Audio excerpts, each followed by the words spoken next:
Alaikum. Welcome to my channel. This is Rizwana and today we are going to learn about Aristotle's theory of tragedy. In this video I am going to cover Aristotle's concept of imitation, 6 elements of tragedy and his theory of catharsis.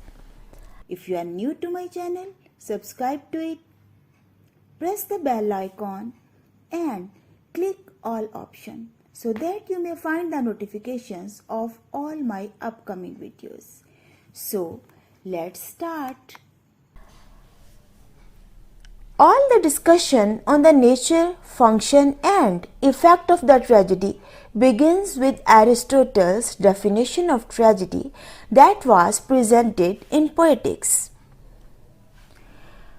Before him, the great tragedies written by 3 great dramatists that were Sophocles, Oedipus the Rex, Electra and Antigone, Euripides, Alcestis and Medea, Iphigenia at Tauris, Aeschylus, the 7 against Thebes and Eumenides. Aristotle drew his own definition and theory of the tragedy, which says, tragedy is an imitation of an action that is serious, complete and of a certain magnitude, in language embellished with each kind of artistic ornament. The several kinds being found in separate parts of the play, in the form of the action, not of narration, through pity and fear, effecting the proper catharsis of such emotions.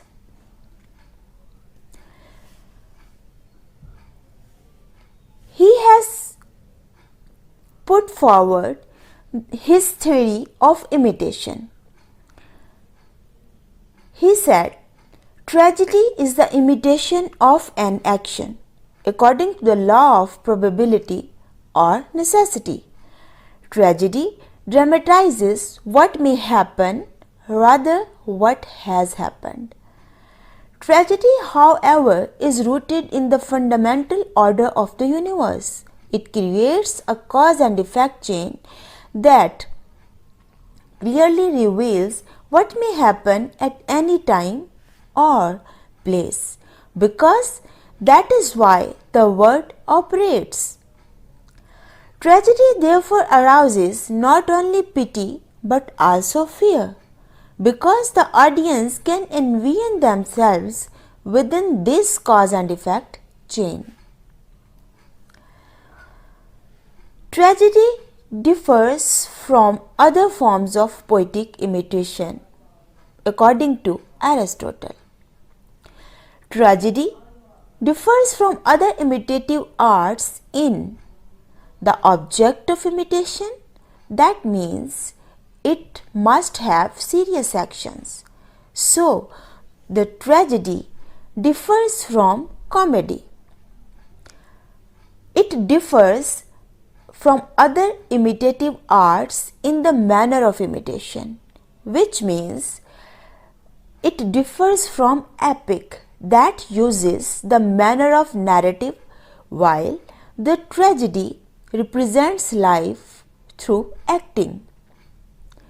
It differs in the medium.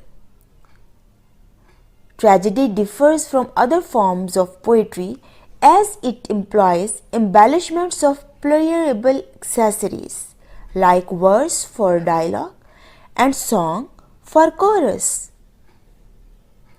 Aristotle has given the elements of tragedy. There are 6 elements out of which tragedy is composed. The number 1 is plot or mythos. Plot is the most important feature of tragedy. It is the first principle of tragedy. The plot must be a whole with a beginning. That means it must start with the cause and effect, must have a middle, that is climax, and end, that is resolution. It must be caused by the preceding events to resolve the problem. The plot must be complete, having unity of action, that it must be self-contained with the incidents bound together by internal necessity. It should not be episodic. The plot must be of a certain magnitude. Both quantitatively, it must have certain length and complexity, and qualitatively, which means the subject of the plot must have seriousness and of universal significance.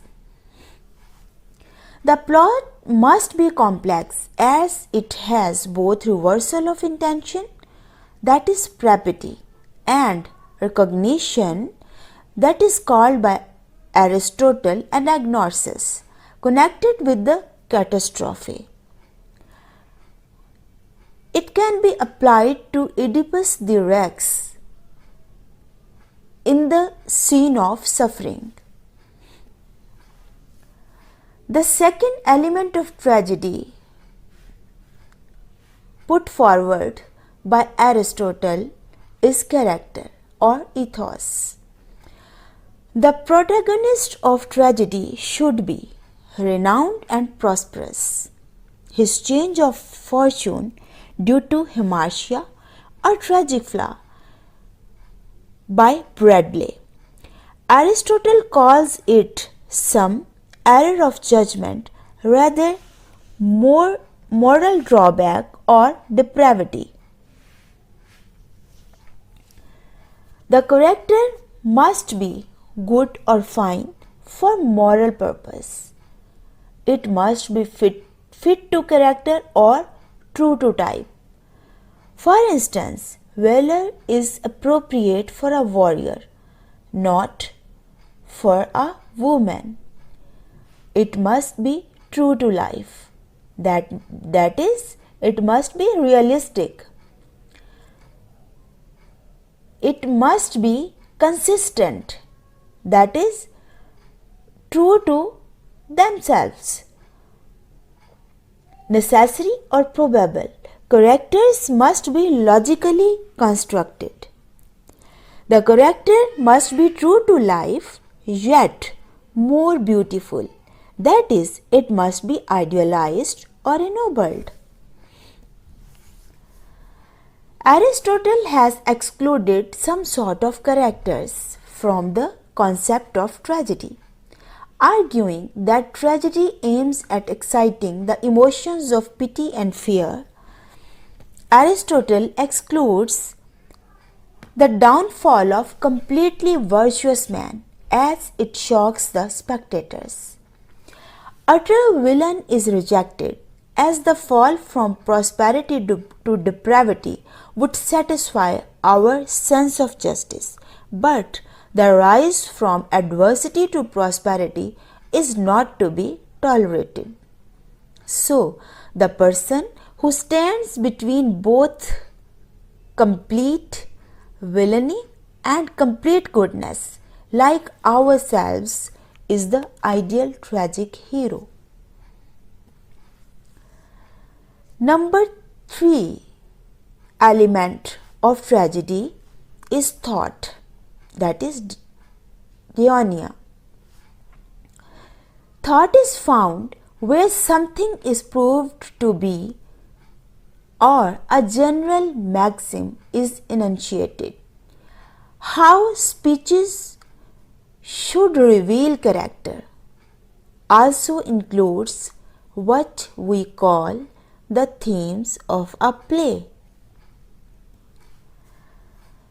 The number 4 element of tragedy is diction, which means the modes of utterance. The expression of the meaning in words is called diction. The stylistic of tragedy particularly interested in metaphors, which is a mark of genius. In Oedipus the Rex, like sickness and pollution, the ship of state, blindness versus darkness. All these are metaphoric patterns. Support the play but do not constitute it as they do in the orchestra. The number 5th element of tragedy is song or melody. It is the musical element of the chorus.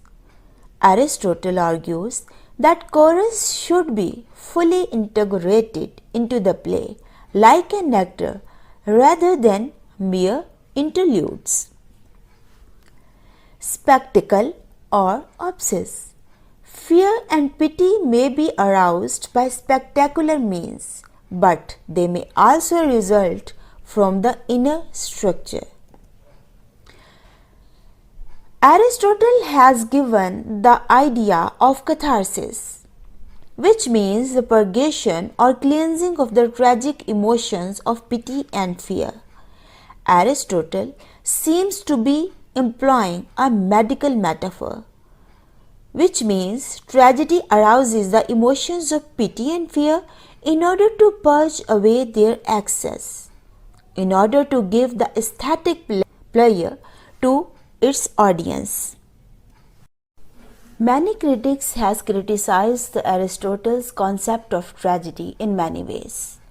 For example, Ethos, in his book The Greek View of Tragedy, has written, "To him, Aristotle, it was not the germ but the flower of tragedy that matters."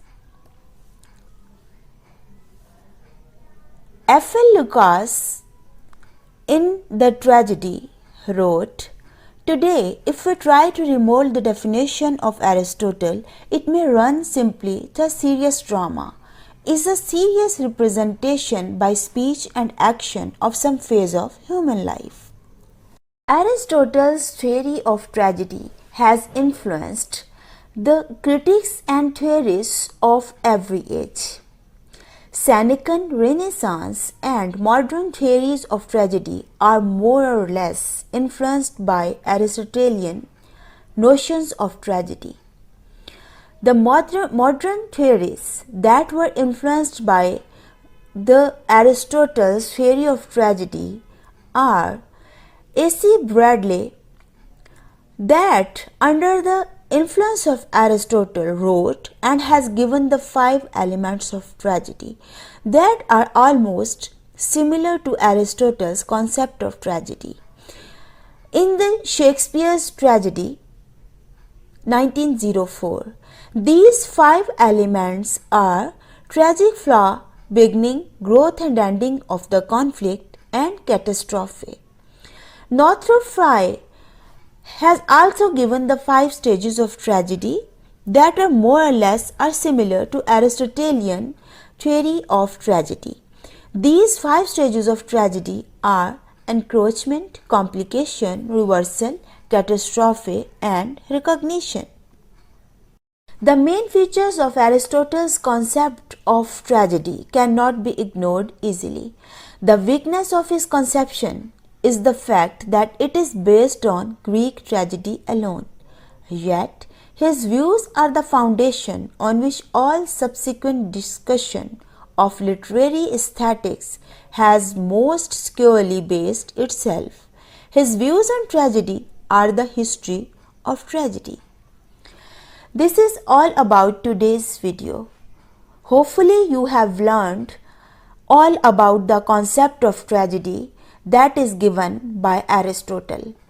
If you like the video, hit the like, share it with others. See you in the next one. Thanks for watching.